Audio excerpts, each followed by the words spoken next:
Hi, నేను మీ ప్రసాద్. ప్రస్తుతం మనతో పాటు టీడీపీ అధికార ప్రతినిధి శ్రీనివాస్ చౌదరి గారు ఉన్నారు. నమస్తే శ్రీనివాస్ చౌదరి గారు. అసలు ఆంధ్రప్రదేశ్ రాజకీయాలు ఎటువైపు వెళ్తున్నాయి? నిజంగా కక్షపూరితమైనటువంటి అరెస్టులు జరుగుతున్నాయా, లేదంటే గతంలో మీరు చేసిన పాపాలకే అరెస్టులు జరుగుతున్నాయని భావించాలా? మొదట తొలివెలుగు ఛానల్ ప్రేక్షకులకి మీకు నా నమస్కారాలు. ఈరోజు రాష్ట్రంలో రాక్షస పరిపాలన జరుగుతుంది కానీ వెనకాల ఈ అరెస్టుల్లో చాలా పెద్ద ఎత్తున కుట్రలు ఉన్నాయి. ఈ రాష్ట్రంలో బీసీలకు అన్యాయం జరిగిందని తెలుగుదేశం పార్టీ భావిస్తున్నా అనవసరంగా కొంతమంది టార్గెట్ చేసుకుంది రాష్ట్ర నాయకులు. అంటే వీళ్ళ ప్రభుత్వానికి భయం పడుతుంది. గుమ్మడికాయ దొంగ అంటే భుజాలు దండుకుంటున్నారు. ఎక్కడ అసెంబ్లీలో అచ్చెన్నాయుడు నిలదీస్తారా, బీసీల సమస్యలపైన మాట్లాడతారని ఒక భయం. అలాగే సోషల్ మీడియాలో ఒక పోస్ట్ పేజ్ చేస్తే వెంటనే అరెస్ట్ చేస్తారు. అంటే వీళ్ళకి లొంగితే కండువా, లేకపోతే జైలు.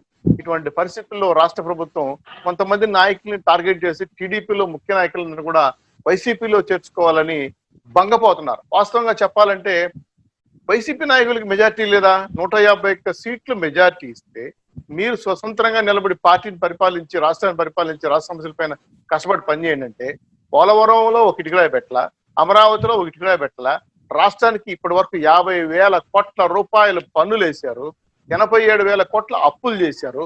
ఎక్కడైనా ఒక కంపెనీ తెచ్చారు, ఒక కంపెనీ ఒక ఇటుకరాయి ఏడాది పెట్టారా? మమ్మల్ని విమర్శించారు. సెక్రటరియట్, సచివాలయము, అదేవిధంగా శాసన మండలి అంతా కూడా నీళ్లు గారుతా ఉంది, దాని మీద ఎక్కువ ఖర్చు పెట్టారు. ఇప్పుడు ఎక్కడి నుంచి పరిపాలిస్తున్నారు? మీకు సిగ్గుందని అడుగుతున్నా. మీరు ఈ రోజు రాష్ట్రంలో పెద్ద ఎత్తున భవనాలు కట్టేసి నిర్మాణపరమైన సమస్యలు ఎన్నైనా ఉంటే కూడా ఈ రోజు రాష్ట్రాన్ని పరిపాలించడానికి సరైన భవనాలు ఏర్పాటు చేస్తే మీరు వచ్చి ఏం సాధించారు? 1 సంవత్సరం పరిపాలనతో మీరు పెద్ద ఎత్తున పండగలు చేసుకున్నారు. ఏమి సాధించారని? రాష్ట్రంలో కరోనా వచ్చి కొన్ని వేల మంది ప్రాణాలు అరచేతులు పెట్టుకుని బతుకుతున్నారు. ఆర్థిక పరిస్థితి అతలాకుతలం అయిపోయింది. మీరు ప్రత్యేక హోదా తెస్తామని 3,226 కిలోమీటర్లు ఎత్తున పెట్టుకొని మోసేసిన జగన్మోహన్ రెడ్డి గారు, ఏమైంది మీ ప్రత్యేక హోదా? ఈ రోజు 22 ఎంపీలు ఇచ్చేయండి, 25 మంది ఎంపీలు మాకు ఇచ్చేయండి, కేంద్రాన్ని మెడల ఉంచుతాం, రాష్ట్ర సమస్యలు పట్టుకొని వస్తాం, ప్రత్యేక హోదా తీసుకొని వస్తామని చెప్పిన వాళ్ళు ఒక దంపతి ఉపన్యాసం చెప్పిన జగన్మోహన్ రెడ్డి గారు ఈ రోజు ప్రత్యేక హోదా ఏమైంది? రాష్ట్రానికి రావాల్సిన విభజన అంశాలు ఏమయ్యాయి? రాష్ట్ర ఆర్థిక లోటు బడ్జెట్ ఏమైంది? వైజాగ్ జోన్ ఏమైంది? కడప ఉక్కు ఫ్యాక్టరీ ఏమైంది? ఇవన్నీ చూసుకుంటా పోతే ఎక్కడా కూడా ఒక్క ఉద్యోగం రాలేదు, ఒక ఫ్యాక్టరీ పెట్టలేదు. ఏదో తగుదనమ్మా అని చెప్పి అప్పు చేసి పప్పు కూడా కనిపిస్తున్న జనాలకి ఈ సంక్షేమ కార్యక్రమాల కోసం 1,000 కోట్ల రూపాయలు జనానికి పనిచేసి మేమేదో చేసేసామని ఉద్ధరించేసామని చెప్తున్నారు. కానీ ఈ పరిస్థితుల్లో వైసీపీ నాయకులు నిజంగా చెప్పండి, ఇసుక దందా, అదేవిధంగా మాఫియా, ఇది మైన్ మాఫియా, అదేవిధంగా భూముల దందా, అదేవిధంగా ఈ రోజు ఇతర రాష్ట్రాలను చూస్తున్న మద్యం మాఫియా పెద్ద ఎత్తున రాష్ట్రంలో ఏర్లై పడతా ఉంది. నవరత్నాల సంగతి దేవుడరి కానీ నాశనం అయిపోయింది రాష్ట్రం. ఈరోజు అటువంటి సిచ్యువేషన్లు ఈరోజు రాష్ట్రంలో ఉంది. నిజంగా చెప్పాలంటే ఇవన్నీ ప్రశ్నిస్తున్నామని అసెంబ్లీలో, ప్రజాక్షేత్రంలో తెలుగుదేశం పార్టీ నిలదీస్తా ఉందని ప్రత్యేకంగా రాష్ట్రంలో కొంతమంది నాయకుల మీద కక్ష సాధింపు చర్య పెట్టుకొని తప్పుడు కేసులు పెట్టి జైల్లో పెట్టి లొంగితే లొంగ తీసుకుంటున్నారు, లేదంటే కండువా కప్పుతున్నారు అనే విధంగా ఉంది. ఇటువంటి సిచ్యువేషన్ లో తెలుగుదేశం పార్టీ భయపడే సమస్య లేదు. దేన్నైనా ఎదుర్కొంటాం, ఖచ్చితంగా పార్టీని కాపాడుకుంటాం. రాష్ట్ర సమస్యలపైన వైసీపీ నాయకులు ఖచ్చితంగా ప్రజాక్షేత్రం నిలదీసే వరకు మేము వదలమని చెప్పి మీ ద్వారా తెలియజేస్తున్నాం. అదేవిధంగా చంద్రబాబు నాయుడు గారు కానీ, లోకేష్ గారు కానీ వ్యక్తిగతంగా ఏమైనా మాట్లాడుతున్నారా? మీరు రాష్ట్రానికి ఏమైనా చేశారని అడుగుతున్నారు. వాళ్ళ మీద తప్పుడు పోస్టులు పెట్టడం, సోషల్ మీడియాలో ట్రోల్ చేయడం, వార్తలు ఇవన్నీ చూస్తే చాలా బాధాకరంగా ఉంది. ఎందుకేసామబ్బా జగన్మోహన్ రెడ్డి గారికి ఓట్లేసి బాధపడుతున్నాం అని చెప్పి ప్రజలు అన్నమో రామచంద్రాన్ని ఎదుర్కొంటున్నారు, వైసీపీ రామచంద్రాన్ని ఎదుర్కొంటున్నారు. ఇటువంటి సమస్యల నుంచి రాష్ట్రం బయటపడాలంటే ఖచ్చితంగా మార్పు రావాలి. ఇటువంటి దొంగ అరెస్టులు, దొంగ కేసులు పెట్టి తెలుగుదేశం పార్టీని అరచేతిని అడ్డం పెట్టి సూర్యకాంత్ అనే విధంగా ఆపలేరు. తెలుగుదేశం పార్టీ నాపే ప్రసక్తి లేదు. క్షేత్రస్థాయిలో బలమైన పార్టీ తెలుగుదేశం పార్టీ, రామారావు గారు నిర్మించిన పార్టీ. మీరు వైసీపీ పార్టీయా, ఆ రైతు సంఘం, రైతు కార్మిక శాఖ పార్టీయా, లేదా కాంగ్రెస్ పార్టీయా? మీ పార్టీ ఏదో మాకే తెలియదు. ఈ రోజు మీ నాయకులు అడుగుతున్నారు, ఇది మీరు ఏం పార్టీ అంటే నాకు అర్థం కావట్లేదు. ఏ కన్వెన్షన్ సిస్టమ్ ప్రకారం మాకు రఘురామరాజు గారికి లెటర్ పెట్టారు, జాతీయ సెక్రటరీ అని చెప్పారు. ఎక్కడ మీ జాతీయ పార్టీ గుర్తింపు ఉంది? ఎక్కడ మీకు ఈసీ ఉంది? ఈసీ ఎక్కడ పర్మిషన్ ఇచ్చిందని రఘురామరాజు గారు లాంటి అసంతృప్తి నాయకులే అడుగుతుంటే ప్రశ్నలకు సమాధానం లేక మీరు తెల్లముఖం వేస్తున్నారు. మేము అడుగుతుంటే భయపడిపోయి పారిపోతున్నారు. గట్టిగా నిలేస్తే అరెస్టులు వేస్తున్నారు, తప్పుడు పోస్టులు పెడితే సోషల్ మీడియాలో కేసులు పెడుతున్నారు. ఇటువంటి భయపడి బతికే పరిస్థితి ఈరోజు. కడప పౌరుషం ఏమైందండి? ఢిల్లీలో తాగడ పెట్టారా? పులివెందల పౌరుషం ఏమైందండి? ఎక్కడ పోయిందో అర్థం కాలేదు. ఇవన్నీ చూస్తా ఉంటే ఈ ఒకదంపుడు ఉపన్యాసాలు, సమస్యలు పక్కన పెట్టేసి రాష్ట్ర వ్యాప్తంగా ఈరోజు కరోనా సమస్యలే కాదు, నిజంగా రైతు కూలీలు కానీ పంటలు గిట్టుబాటు ధర లేక వీధుల్లో పడేస్తున్నారు, రోడ్లో పడేస్తున్నారు. చివరికి జగన్మోహన్ రెడ్డి గారి ఇంటి ముందరే టమాటాలు పండించి ధరలు రాకపోతే పడేశారు. లేదు మామిడికాయ ధరలు లేవు, విత్తనాలు సరిగా రైతులకు అందుబాటులో లేవు, ఎరువులు అందుబాటులో లేవు, అనేక సమస్యలు పట్టి పీడిస్తున్నాయి. వలస కార్మికులు ఎక్కడో అక్కడ ఊర్లకు వెళ్ళిపోయారు. వాళ్ళకి రేషన్ అంతా ఉందా, కూలీలు అంతున్నాయా, కడుపు నిండా తింటున్నారా, రెక్కాడితే డొక్కాడిని కూలీని ఆదుకునే నాదు ఈ రోజు రాష్ట్రంలో లేదు. అంతో ఇంతో అన్న క్యాంటీన్ భోజనం పెడతా ఉంటే తను కూడా మూసేశారు. ఇటువంటి పరిస్థితుల్లో ఈరోజు రాష్ట్రం. శ్రీనివాస్ చౌదరి గారు నిన్న మొన్న జగన్మోహన్ రెడ్డి గారు మాట్లాడుతూ కాపు నేస్తం పథకం ప్రారంభించినప్పుడు సరాసరి రాష్ట్రంలో 4 కోట్ల మందికి పూర్తిగా ఇప్పటికే ప్రభుత్వ పథకాలు అందాయి అని జగన్మోహన్ రెడ్డి గారు మాట్లాడుతున్నారు. మీరేమో అసలు ఎవరికి కూడా ఎటువంటి లభ్యత దొరకలేదని మీరు చెప్తున్నారు. అంటే ఏంది? చాలా చాలా మంచి ప్రశ్న వేశారు ప్రసాద్ గారు. ఈరోజు పాత సారాన్ని కొత్త సీసాలో పోసి సంక్షేమం అనే లేబుల్ అతికిచ్చి ఈరోజు మళ్ళీ అన్ని సంక్షేమాలు కలిపి ఎస్సీ, ఎస్సీ, బీసీ, మైనారిటీ అన్ని సంఘాలలో కార్పొరేషన్లో నిధులన్నీ కలిపి మేమందరికి ఇచ్చేసామని తప్పుడు వాదనలు చేయడం అనేది కరెక్ట్ కాదు. వీటి లెక్కల్లోకి వెళ్తే కాపు సంక్షేమానికి 1000 కోట్లు కేటాయిస్తామన్నారు. ఎస్టీ, ఎస్సీ, మైనారిటీ సంస్థలకి 1000 కోట్ల రూపాయలు కేటాయించారు. ఎక్కడైనా చెప్పండి, మీరే చెప్తారు. విదేశాలకు వెళ్ళిన విద్యార్థులకు కానీ స్కాలర్షిప్ కట్టారా? లేదంటే ఎక్కడైనా కళ్యాణం చేసుకున్న, పెళ్లి చేసుకున్న, ఇంటర్ కాస్ట్ మ్యారేజ్ చేసుకున్న దాదాపు 786 మంది పైచీలకు వాళ్ళకి రూపాయి కూడా చాలలేదు. ఇటువంటి సంక్షేమ కార్యక్రమాలను చివరికి బడ్జెట్ లో లోటు బడ్జెట్ ఉందని ఏవైతే ఎస్సీ, ఎస్సీ, బీసీ కార్పొరేషన్ లో ఉండే నిధులన్నీ కూడా పక్కదారి మళ్లించి సంక్షేమ కార్యక్రమాలు ఇచ్చారు. ఏంది అమ్మఒడి కార్యక్రమం కావచ్చు, ఆ ఆటో డ్రైవర్లకు 10,000 ఇవ్వడం కావచ్చు, అలాగే చాలా సంక్షేమ కార్యక్రమాలకి కార్పొరేషన్ నిధులు డైవర్ట్ చేశారు. దీనికి ఏదో మసిబూసి మారేడికాయ చేసి మతలబ్ చేసేస్తున్నాం అని చెప్పి కొంత వెలుగుని పాత పథకాలకే కొత్త రంగు కొట్టి ఈరోజు వైసీపీ నాయకులు ఏ విధంగా అయితే రాష్ట్ర వ్యాప్తంగా ప్రభుత్వ కార్యాలయాలకు పెయింట్ కొట్టి 1150 కోట్ల రూపాయలు ఖర్చు పెట్టారో అదేవిధంగా దీన్ని కూడా ఇంకో రంగు పుట్టేసి దీన్ని అనవసరంగా తీసుకొచ్చి ముందర పెట్టి మేమేదో సాధించేసాం, మేమేదో పదవులు చేసామంటే మీరు ఛత్ర స్థాయిలో నిజంగా చెప్తున్నాను, ఏ పేదవాడికి ఎస్టీ, ఎస్సీ, మైనార్టీలు హ్యాపీగా లేరు. వాళ్ళకి ఎవరికి లోన్లు అందలేదు, వాళ్ళకి ఎందుకు సహాయం అందలేదు. వాళ్ళు ఈ రోజు అన్నమో రామచంద్రాన్ని చెప్పి అన్న క్యాంటీన్ సైడ్ ఎదురు చూసే పరిస్థితి ఏర్పడతా ఉంది. ఇంకైనా మీరు కనీసం పేదలకు సాయం చేసే విధంగా పరిపాలన చేయాలని మీ ద్వారా విజ్ఞప్తి చేస్తున్నా. అంటే మీరు టీడీపీ కేవలం తప్పుడు ప్రచారాలు చేస్తుంది, రాష్ట్రంలో ఉన్నటువంటి అన్ని వర్గాలను మా ప్రభుత్వం అన్ని విధాలా ఆదుకుంటుందని వైసీపీ మంత్రులు చెప్తున్నారు, అధికారులు చెప్తున్నారు. కానీ మీరేమో దానికి రివర్స్ లో చెప్తున్నారు. అంటే ఎక్కడ ప్రజలకి వైసీపీ నేతలకు మాత్రమే అందుతున్నాయా, లేదంటే సామాన్యులకు కూడా అందుతున్నాయా? Very good sir. నిజంగా ఈరోజు ఇసుక ఎక్కడ దొరకట్లా. ఇసుకో రామచంద్రని అడుగుతుంటే ఇసుక దొరకట్లా. ఈరోజు సర్వర్ లో కొన్ని నెంబర్లు ఇచ్చారు, టోల్ ఫ్రీ నెంబర్లు రాష్ట్రంలో కూడా. నేను ఇంటి పన్ను కట్టడానికి పోయా మా ఊర్లో. ఇంటి పన్ను కట్టడానికి పోతే రాష్ట్ర సర్వర్, ప్రభుత్వ అఫీషియల్ సర్వర్ పనిచేయటంలే. ఇంతకన్నా ఘోరమైన విఫలం ఏందండి? అదేవిధంగా రాష్ట్రంలో టోల్ ఫ్రీ నెంబర్లు, ఇసుక దిగితే ఇసుక కావాలంటే ఈ నెంబర్ చేయండి, అదేవిధంగా కరోనా వస్తే మీకు బాధ కలిగితే ఈ నెంబర్ చేయండి అని కొన్ని టోల్ ఫ్రీ నెంబర్ ఇచ్చారు. నేను ఇప్పటి నుంచి ఇక్కడే మీ లైన్ నుంచి కొడతా, ఒక్క నెంబర్ కూడా పనిచేయదు. All busy, all busy, all busy. సమస్యలు ఎవరికి చెప్పుకోవాలండి? వీళ్ళు తెల వ్యాపారుల మీద న్యూస్ పేపర్లు యాడ్లు ఇచ్చేసి మేమేదో సాధించేసినాం అని చెప్తే, నిజంగా మీరు వైసీపీ నాయకులు 151 మంది ఎమ్మెల్యేలు ఇస్తే ఎంత బాగా కష్టపడి రాష్ట్రాన్ని అభివృద్ధి చేయొచ్చండి. ఈ రోజు రాష్ట్రం ఈ ఇబ్బందుల్లో ఉందంటే మొదటి స్థానం నుంచి ఇప్పుడు 5వ స్థానం 6వ స్థానం పడిపోయాం ఆర్థిక పరంగా. అదేవిధంగా వైజాగ్ నుంచి చిత్తూరు వరకు చూడండి. మీరు ఎక్కడైనా అభివృద్ధి కార్యం, ఒక్క ఇరిగేషన్ ఫ్యాక్టరీ, రైతులు బాగా, ఈ రాష్ట్రం దాదాపు 85% రైతులు ఉన్నారు సార్. రైతు వ్యవసాయం మీద ఆధారపడతారు.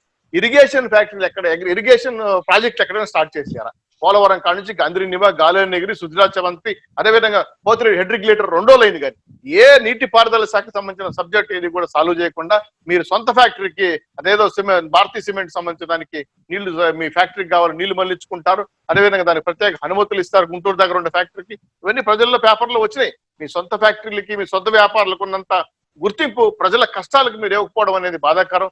ఖచ్చితంగా ప్రజలు దీన్ని వ్యతిరేకిస్తున్నారు. ఈ రోజు నియంతృత్వ పాలన ఈ రాష్ట్రం జరుగుతా ఉంది. ప్రశ్నిస్తే అరెస్ట్ చేస్తారు, మాట్లాడితే గొడవ పడతారు. ఇప్పటికే టీడీపీ నాయకుల మీద 900 పైచీలకు దాడులు జరిగాయి. 300 మంది కార్యకర్తలు మేము పోగొట్టుకున్నాం. పెద్ద నాయకుల మీద 100ల సంఖ్యలో కేసులు పెడుతున్నారు. మీ యొక్క బెదిరింపులకి అదిరింపులకి తెలుగుదేశం పార్టీ జనసుదు, ప్రజల పక్షాన్ని నిలబడుతుంది, చివరి వరకు పోరాడితే పోయేదేమీ లేదు, బానిస సంఖ్యలు తప్ప అని చెప్పి మేము తెలుగుదేశం పార్టీ పోరాటమై ప్రజలైపు నిలబడుతున్నాం, సమస్యలు నిలదీస్తాం. వైసీపీ నాయకులు ఈ దొంగ ప్రకటనలు, దొంగ భావాలను పరిశీలిస్తున్నారు. ప్రజలందరూ కూడా మమ్మల్ని అడుగుతున్నారు. ఒక ఆర్టీసీ బస్సు ఎక్కితే ఒకప్పుడు ఎట్లున్నాయి ఛార్జీలు, కొండ మీద దేవుని కూడా వదిలేస్తారు. లడ్డు రేటు పెంచేశారు, కొండ మీద రూ రేట్లు పెంచేశారు, క్యూ కాంప్లెక్స్ లో సమస్యలు తెచ్చుకొచ్చి పెట్టారు. అదేవిధంగా కరెంట్ ఛార్జీలు, ఇంతకుముందు కరెంట్ పట్టుకుంటే షాక్ కొట్టేది, ఇప్పుడు కరెంట్ బిల్లు పట్టుకునే షాక్ కొడుతుంది. అదేవిధంగా రాష్ట్రంలో మద్యం ఇంత ఘోరంగా ఉంటుంది. ఈ బ్రాండ్లు ప్రపంచంలో ఎక్కడ దొరకవు సార్. మన రాష్ట్రంలో దొరికే మద్యం బ్రాండ్లు ప్రపంచంలో ఎక్కడ దొరకవు. అవి ఏం తయారు చేస్తారో ఏం తయారు చేస్తారు కానీ అవి తాగితే మాత్రం ఖచ్చితంగా తొందరగా చనిపోతారు. ఇటువంటి దౌర్భాగ్య పరిస్థితి ఈరోజు కల్తీ మద్యం, మైండ్ మాఫియా, ఇసుక మాఫియా, భూముల మాఫియా మొత్తం రాష్ట్రం మొత్తం మాఫియాలమైపోయింది. ఇంత ఘోరంగా ఈరోజు ప్రభుత్వం విఫలమైంది. ప్రజల పక్షాన్ని నిలబడి పోరాటం చేసి ప్రజలకు న్యాయం చేసే వారు తెలుగుదేశం పార్టీ నిలబడుతుంది. అప్పటికే చంద్రబాబు నాయుడు ఎప్పటికప్పుడు మాకు పిలిపిస్తున్నారు. ఏ సమస్య వచ్చినా ప్రజల దగ్గరికి వెళ్తున్నాం, చెబుతున్నాం, మా వల్ల వారు సహాయంగా నిలబడుతున్నాం. ఈ కల్లబొల్లి మాటలు ప్రజలు నమ్మే పరిస్థితులు ఈ రోజు లేరు. ఇందాకే వైసీపీ నేతలు ఒక జీవోని విడుదల చేశారు. కేవలం చంద్రబాబు నాయుడు పోలవరం ఆర్భాటానికి అక్కడ వీక్షించడానికే 232 కోట్ల రూపాయలు ప్రజాధనాన్ని వృధా చేశారు. అక్కడ టిఫిన్లకి, బ్రేక్ఫాస్ట్లకి, లేదా అక్కడ చంద్రబాబు నాయుడు కుటుంబ సభ్యులు విజిట్ చేయడానికి అంటూ కూడా వాళ్ళు జీవో విడుదల చేశారు. దీన్ని ఎలా చూడాలి? కావాలని బురద జల్లుతున్నారా? సార్, చాలా మంచి సమస్య మీ తెలుగు వెలుగు మీద పెట్టారు, వచ్చి తెలుగు వెలుగు ప్రేక్షకులు పెట్టారు. పోలవరం ఈ రాష్ట్రానికి జీవనాడి. మీరు ఒప్పుకుంటారు, వాళ్ళు కూడా ఒప్పుకున్నారు కూడా. అయితే పోలవరం పూర్తయితే 1,65,000 ఎకరాలు పైచులకు ప్రొక్యూర్ చేసి అక్కడున్న దాదాపు 70% మేము డ్యాముకు సంబంధించిన స్టీలు, సిమెంట్, కాంక్రీట్ వర్కులు చేసామని చెప్పి ప్రభుత్వం లెక్కలు చెప్పాం. ఇంక 30% చేస్తే పోలవరం పూర్తి అవుతుందని. నేను ఒక మాట అడుగుతాను సార్, పోలవరం రాష్ట్రానికి జీవనాడైనప్పుడు ఇక్కడ నుంచి ప్రజలు కొంతమంది వెళ్ళి చూడాలి పోలవరం ఎలా జరుగుతుంది, అక్కడ విద్యుత్ ప్లాంట్ ఎలా పెడుతున్నారు, పోలవరం ఎన్ని ఎకరాల్లో నిర్మిస్తున్నారు, ఎన్ని జిల్లాలకి నీళ్లు పారుదల జరుగుతుందనే విషయం పైన 951 మెగావాట్లు ఉత్పత్తి చేసే అద్భుతమైన పవర్ ప్లాంట్ పెట్టాలని నిర్ణయించుకున్నాం. దాదాపు వైజాగ్ నుంచి మధ్యాంధ్రప్రదేశ్ లో అన్ని జిల్లాలకు నీళ్లు సప్లై చేయడం కోసం అటు 161 టీఎంసీలు, ఇటు 221 టీఎంసీలు పారుదల చేసి రైతులకు నీళ్లు సౌకర్యం ఇవ్వాలనే ఉద్దేశంతో పోలవరం నిర్మిస్తే టిఫిన్లకి, టీలు ఖర్చు పెట్టారంటే అతిథులుగా వచ్చే రాష్ట్రం నుంచి ఎవరైనా సరే వాళ్ళు కనీసం భోజన సౌకర్యం కూడా తప్పు కాదని మీరు అటు అనుకుంటే మిమ్మల్ని ఒక మాట అడుగుతాను. మీ ప్రభుత్వ కార్యాలయాలకు అంతా తీసుకెళ్లి 1,350 కోట్ల రూపాయలు ఖర్చు పెట్టి పెయింట్లు కొట్టారు, వైసీపీ కార్యాలయం చేసుకున్నారు. ఈ రోజు కోర్టు ముట్టిక్కా చేస్తే మళ్ళా 1,350 కోట్ల రూపాయలు ఖర్చు పెట్టి మళ్ళా రకరకాల రంగుల పెయింట్లు కొడుతున్నారు. అంటే 1,350 ఎంత సార్? 2,600 పైచి 2,700 కోట్ల రూపాయలు మీరు వృధా పోశారు. మేము 200 కోట్ల రూపాయలు రాష్ట్ర ప్రజలకు భోజనం, అక్కడికి వస్తున్న నీళ్లు సౌకర్యాలు, నీళ్ళ ప్యాకెట్లు, మధ్య ప్యాకెట్లు ఇస్తే అది తప్పు అయిపోయిందా? రాష్ట్ర సంక్షేమం కోసమే పోలవరం కట్టాం, అక్కడికి వచ్చే ప్రజలకు సౌకర్యాలు ఇచ్చాం, అక్కడికి వచ్చి టెంట్లు ఏర్పాటు చేసి, కుర్చీలు వేసుకొని వాళ్ళకి బస్సులు ఏర్పాటు చేసి వాటి కోసం ఖర్చు పెట్టాం. కానీ మా సొంత ఖర్చులకు చంద్రబాబు నాయుడు తెలుగుదేశం పార్టీ కోసం మేము ఖర్చు పెట్టలేదు. ఇది ఒక తప్పుడు వాదన. మీకు శాతనైతే ఈ రోజు మీకు 1,000 కోట్ల రూపాయలు అప్పులు చేసుకొచ్చి రాష్ట్రాన్ని సంక్షేమ కార్యక్రమాలు చేస్తామని మీరు అంటున్నారే, మమ్మల్ని అప్పులు చేసామని చెప్పి. ఈ రోజు మీరేం చేస్తున్నారు? రాష్ట్రాన్ని నిల్వను ముంచేస్తున్నారు. మీకు శాతనైతే అప్పు తెచ్చిన డబ్బైనా పోలవరం కట్టారా? ఒక కిటికరాయి పెట్టారా? మీరు ఏదే పోలవరం రివర్స్ టెండింగ్ అన్నారు, 2,000 కోట్ల రూపాయలు మిగిలించామన్నారు. అసలు ఇప్పుడు హైక్ అయిపోయింది. సిమెంట్, జిల్లు, అక్కడ గ్రావెల్, ఇసుక అంతా కూడా హైక్ అయిపోయింది. 2,000 కోట్ల రూపాయలు మిగలబెట్టే సంగతి దేవుడరు. కానీ ఇప్పుడు డబుల్ అయిపోతుంది పోలవరం పూర్తి చేయాలంటే. అయినా దునపోతు మీద వాన పడినట్టే ఈ వైసీపీ నాయకులు, ఇరిగేషన్ మంత్రి మాట్లాడితే అదే తప్పుడు వాదన వినిపిస్తున్నారు. కాబట్టి మీరు ప్రజాదాన్ని వృధా చేశారు. దాదాపు 10,500 కోట్ల రూపాయలు ఖర్చు పెట్టి రాజధాని కడితే వృధాగా భవనాలన్నీ అట్టే పెట్టేశారు. మొన్న ప్రజా దర్బార్ని 3-4 కోట్లు ఖర్చు పెట్టిన ప్రజా దర్బార్ని కూలగొట్టేశారు. ఈ రకంగా చెప్తే రాష్ట్రం అంతా కూడా కూల్చేస్తున్నారు, రాష్ట్ర పర్యటన అంతా కూడా నాశనం చేస్తున్నారు. కాబట్టి మీరు ప్రజాదరణ వృధా చేస్తారు. తెలుగుదేశం పార్టీ మీద బురదల్లే కార్యక్రమే. కానీ ఎక్కడైనా సరే ఒక సంవత్సరం అయింది సార్, ఛాలెంజ్ మీ ద్వారా విసురుతున్నా, ఒక్క అభియోగమైన ఆన్ పేపర్ నిరూపించారా? లేదని చెప్తున్నాను. తప్పుడు మాటలు, తప్పుడు వాగ్దానాలు, తప్పుడు నిందలు, తప్పుడు పదాలతో దూషించడం తప్ప వైసీపీ నాయకులు చేసేది ఏమీ లేదు, సాధించింది కూడా ఏమీ లేదు. టీడీపీ హయాంలో 6,00,000 కోట్ల రూపాయలు వృధా అయింది, టీడీపీ వాళ్ళు తినేశారని అప్పుడు బుక్కులు కూడా రిలీజ్ చేశారు వైసీపీ నేతలు. కానీ ఇప్పుడు సంవత్సర కాలంలో ఒక్కటి కూడా ఎందుకు ప్రూవ్ చేయలేకపోతున్నారు? సార్ కరెక్టే సార్. ఈరోజు విద్యుత్ ఒప్పందాలపైన 1,000 కోట్ల రూపాయలు అప్పులు జరిగి తీసేశారు. అదేవిధంగా కమిషన్లు తీసుకున్నారు. విద్యుత్ ఒప్పందాల మీద, పీపీపీఎల్ మీద, ప్రైవేటు పవర్ ప్రాజెక్టుల పైన ఇచ్చిన జీవోల పైన పెద్ద ఎత్తున కమిషన్లు అందాయి, అధిక రేటు విద్యుత్ కొల్లాయని చెప్పి గగ్గోలు పెట్టారు. ఓయమ్మని తేలుగుట్టిన కోతుల్లాగా ఎగిరారు. ఈ రోజు ఏమైంది సార్? ఆ ప్రాజెక్టులో అవినీతి జరిగిందని చెప్పారా? ఒక్కటని నిరూపించారు మీరు? విద్యుత్ శాఖ మంత్రి కేంద్రం నుంచి ముట్టిక్కా చేశారు. అయ్యా ఇవేం జరగలేదు, చట్ట ప్రకారం జరిగింది, మీరు ఎందుకు గోల్ చేస్తారంటే దాన్ని మూసేశారు. రాజధాని భూ కుంభకోణాలు 33,000 ఎకరాలు మేము ఏదో రియల్ ఎస్టేట్ వ్యాపారం చేసామని చెప్పి తప్పుడు వాదనలు తీసుకొచ్చారు. 1 year అయింది, కనీసం 1 ఎకరైనా నిరూపించారు మేము ఎక్కడైనా తీసుకున్నాం, మేము అమ్మాము, వ్యాపారం చేసామని చెప్పి. అదేవిధంగా మీరు అన్నట్టు ఇంతవరకు డిస్కస్ చేసింది పోలవరం పైన 10,000 కోట్ల రూపాయలు అవినీతి జరిగింది చెప్పారు. కనీసం ₹1 కూడా నిరూపించలేదు. ప్రభుత్వం మీది, పోలీసు మీది, సిబిసిఐడి మీది, ఎస్ఐలు, సిఐలు, రాష్ట్రంలో డీజీపీలు సార్ మీ చేతుల్లో ఉన్నారు కదా. ఇలా చెప్పుకుంటా పోతే పోలవరమే కాదు, రాజధానే కాదు, అదేవిధంగా భూముల విషయాలే కదా సార్, రాష్ట్ర సంక్షేమ పథకాల మీద అవినీతి జరిగిందని చెప్పారు. అన్నా క్యాంటీన్ల పైన అవినీతి జరిగిందని చెప్పారు. దాదాపు 26 అభియోగాలు చేశారు తెలుగుదేశం పైన. ఒక్క అభియోగమైనా మీరు ఆన్ పేపర్ రికార్డుగా మీరు నిరూపించారా? ఏమీ చేయలేక ఈరోజు మా నాయకుల్ని తప్పుడు కేసులు ఇరికించి అరెస్టులు చేస్తున్నారు. ఇంతకన్నా దౌర్భాగ్యం పరిపాలన, తుగ్లక్ పరిపాలన ఏ రాష్ట్రంలో జరగలేదు. ప్రపంచంలో ఎక్కడ కూడా ఇంత చూడడం లేదు. మేము ప్రతిపక్షాన్ని టార్గెట్, ప్రతిపక్షం ఏంటంటే సార్, ప్రతిపక్షానికి ఒక గౌరవం ఉంది సార్. సీఎం తర్వాత సీఎం ప్రతిపక్ష నాయకుడు. అటువంటి ప్రోటోకాల్ ఉన్న ప్రతిపక్ష నాయకుడు ప్రజా సమస్యల పైన అసెంబ్లీని నిలేస్తారని చెప్పి అసెంబ్లీకి రాకుండా అడ్డుకున్నారు. శాసనమండలి రద్దు చేశారు. 3 రాజధానులు ఏ దేశంలో, ఏ ప్రపంచంలో ఏ తెలుగు వాళ్ళు అడిగారు సార్ 3 రాజధానులు నిర్మించమని చెప్పి? మీ ఉన్న రాజధాని మీరు పరిపాలించలేకుండా 3 రాజధానులు అంటే ఇది ఎట్లా ఉందంటే తినడానికే మెతుకులు లేకపోతే మిసాలకు సంపంగా ఉన్నట్టు మీరే అప్పులు చేసి రాష్ట్రాన్ని పరిపాలిస్తా ఉంటే మీరు 3 రాజధానులు ఎలా కడతారని ప్రజలంతా కూడా నవ్వుకుంటున్నారు, నవ్వురుపాలు చేస్తున్నారు రాష్ట్ర ప్రభుత్వాన్ని. ఇంకానే మీరు బుద్ధి తెచ్చుకొని సక్రమైన పద్ధతిలో రాష్ట్రాన్ని పరిపాలించండి. మీకు ఇచ్చిన 150 సీట్లు విలువను కాపాడుకోండి. ఇప్పుడే మీ అసంతృప్తి ద్వారాలు స్టార్ట్ అయిపోయినాయి. అనంతపురంలో ఒక ఎమ్మెల్యే, ఒక ఎంపీ రమణకృష్ణరాజు గారు కానీ, అదేవిధంగా కొంతమంది బీసీ నాయకులు కానీ, చాలా మంది ఎమ్మెల్యేలు ఇప్పటికే అసంతృప్తి కాలం విప్పేశారు. ఆనం నారాయణ రెడ్డి లాంటి వాళ్ళు. మీరు ఈ అసంతృప్తిని అంతా కూడా కప్పిపుచ్చుకోవడానికి తెలుగుదేశం పార్టీ మీద దాడి చేస్తున్నారు. ఎందుకంటే ఎటా సంక్షేమ కార్యక్రమాలు చేయలేరు, ప్రజల మన్ననలు పొందలేరు కాబట్టి మేము మీద దాడి చేస్తే సమస్యను పక్కదారి పెట్టించడం కోసం, సమస్యను మళ్లించడం కోసం చేస్తున్న కుట్రే కానీ ఇది. ఈ రాష్ట్రంలో కూడా కుట్రలు, కుతంత్రాలు, రాజకీయ విద్వేషాలు, కక్ష సాధింపు చర్యలతో నియంత్రిత పరిపాలన చేస్తాను ఏదైనా ఉంటే ఒక వైసీపీ పార్టీ చేస్తారు. టీడీపీని పూర్తిగా రూపుమాపడమే వైసీపీ లక్ష్యంగా పనిచేస్తుంది అనుకోవాలా? చాలా మంచి ప్రశ్న సార్. ఎందుకంటే ఈ రాష్ట్రంలో అన్ని రాష్ట్రాలు 29 రాష్ట్రాల్లో అంబేద్కర్ రాసిన రాజ్యాంగం జరుగుతాం సార్. కానీ మన రాష్ట్రంలో పులివెందుల రాజకీయం జరుగుతాం సార్. రాజ్యాంగం జరగదు, అమలు పోతాం సార్. ఎవరైనా వినండి, మేము చెప్పిన మాట వినండి. మీరు దోసుకోండి, మాకు పంచండి, లేదంటే మిమ్మల్ని అరెస్ట్ చేస్తాం, లోపలేస్తాం. ఒక్క రియల్ ఎస్టేట్ వ్యాపారం, ఒక బిల్డర్ అయినా కనీసం ఒక బిల్డింగ్ కట్టి వ్యాపారం చేస్తున్నారు సార్. వైజాగ్ పోతే ప్లాట్లు ఎక్కడుంటే అక్కడ ఆక్రమించుకుంటున్నారు. విదేశాలకు వెళ్ళిపోయిన వాళ్ళు భూములని ఆక్రమించుకుంటున్నారు. వైజాగ్ లో మైన్స్ దందా చేస్తున్నారు. కడప కాడి నుంచి, చిత్తూరు కాడి నుంచి ఎక్కడైనా సరే ఏమైనా చేయాలంటే ప్రభుత్వ కార్యాలయాల్లో కింద నుంచి వేల రూపాయలు లంచాలు ఇస్తే తప్ప పని కావటం లేదు. చివరికి సొంతంగా సొంత ఇల్లు కట్టుకుందామంటే కూడా మొన్న రఘురామరావు గారు చెప్పిందంటే ప్రభుత్వం ఇచ్చే ఇళ్ళకి కూడా 5,000 నుంచి 50,000 వరకు లంచం తీసుకుంటున్నారట. ఇటువంటి దౌర్భాగ్య పరిస్థితి ఈ రోజు ఏర్పడతా ఉంది. ఇటువంటి సిచ్యువేషన్ లో ఈ రాష్ట్రం అభివృద్ధి చెందుతుందా, దిగజారిపోతా ఉందా? మా మీద బొరజాడడానికి తెలుగుదేశం పార్టీకి వచ్చిందా? తెలుగుదేశం పార్టీ 1943లో స్థాపించిన పార్టీ ఇలాంటి రాజకీయ పార్టీలు ఎన్నో చూసాయి సార్. వీళ్ళ వల్ల ఏమీ కాదు, వీళ్ళు ఏమీ చేయలేరు. తెలుగుదేశం పార్టీని క్షేత్రస్థాయిలో బలమైన పార్టీ. మా పార్టీని రూపు చేయాలనుకుంటే మాత్రం మొదట చెప్పాను కదా, అరచేతిని అడ్డం పెట్టి సూర్యకాంతిని కూడా ఆపలేరు, అదేవిధంగా తెలుగుదేశం పార్టీ కూడా ఆపలేరు. మీరు చేసే ప్రతి దాడి రాష్ట్రంలో ప్రజలందరూ కూడా చూస్తున్నారు. ఈ రోజు ఎందుకు ఇచ్చామరబ్బాయి సీఎం గారికి అవకాశం, పొరపాటు చేసామని ఒకసారి పునరాలోచించుకుంటున్నారు.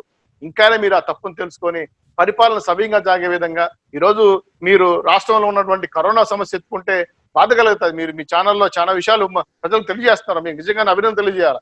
అటు చాలా జాగ్రత్తలు కూడా చెప్తున్నారు. అయినా సరే ఈరోజు రాష్ట్రంలో ప్రాణాల చేతిలో పట్టుకుంటే తినడానికి తిండి లేదు సార్, బయట పోయి పని చేద్దామంటే కూలీ లేదు సార్, ఉద్యోగం లేదు సార్, ఐటీ ఉద్యోగులు పెట్రోల్ పట్టుకుంటున్నారు సార్. అటువంటి సిచ్యువేషన్ రాష్ట్రం నడుస్తా ఉంది. వీలైతే చేతనైతే రాష్ట్రాన్ని ఆదుకోండి, అప్పులు పాలు చేయకండి. తెలుగుదేశం పార్టీని మీరు అణచేయాలనుకుంటే మాత్రం నిజంగా చెప్తున్నాను, మీ యొక్క అవివేకం తప్ప ఇంకోటి కాదు. తెలుగుదేశం పార్టీని మాత్రం ఎవరు ఏమి చేయలేరని మీ ద్వారా తెలియజేస్తున్నాను. థ్యాంక్ యూ శ్రీనివాస్ చౌదరి గారు, మీ అభిప్రాయాలు చెప్పినందుకు.